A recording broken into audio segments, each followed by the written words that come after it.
Happy Halloween, everybody! Henry Badger here. Or should I say, Spooky Badger. This Halloween, I wanted to do something short and sweet. I wanted to talk about a personal favorite game of mine, related to Halloween, or something spooky. After a lot of thinking and planning, I decided to choose Splatterhouse for the TurboGrafx-16, my other choice being Super Ghouls and Ghosts, which I may do sometime in the future.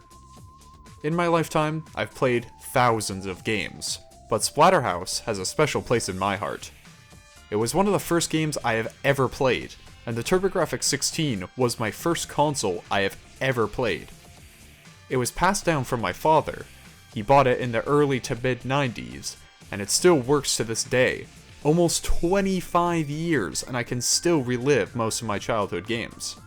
Granted, this console is older than me, as I am turning 20 in roughly a week. Anyways, let's jump into part of my past this Halloween. Sit back, relax, and enjoy.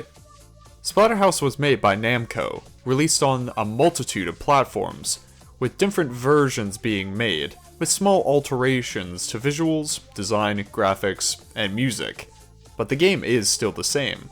One interesting change in the TurboGrafx-16 is the fact that the main protagonist, Rick, has a purple mask, when the mask in the other versions resembles an old hockey goalie mask, a reference to Jason from Friday the 13th. From what I understand, the change was made to avoid copyright issues in America and Canadian releases, and to avoid confusion. Splatterhouse is a survival horror beat-em-up, where you fight monsters, mutants, zombies, ghosts, and more otherworldly entities.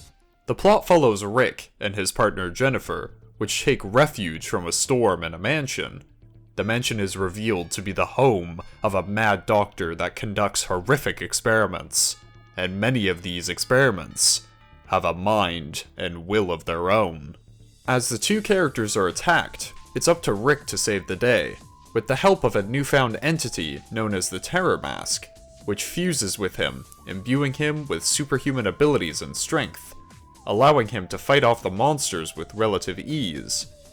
The game has 7 bosses with multiple different stages, each stage holding its own challenges and enemies. The game finishes with its final boss, known as Hell Chaos, a zombified giant creature.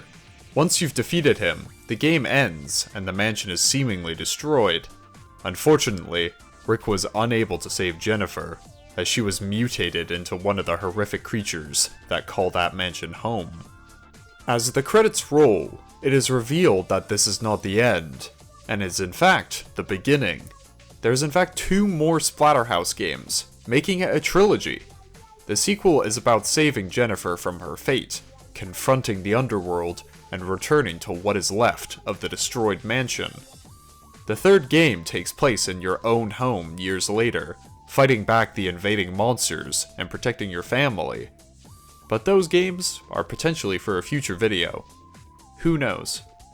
The original Splatterhouse holds a special place in my heart, as it was quite literally one of the first games I have ever played.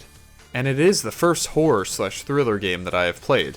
This console, along with the games that came with it, helped me become the gamer and the person that I am today, and I am thankful for that.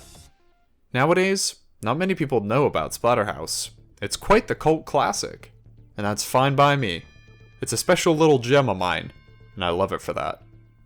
Anyways, I hope you all enjoyed this little showcase of the game, and if you get the chance, I highly recommend giving the franchise a shot. Thank you for watching.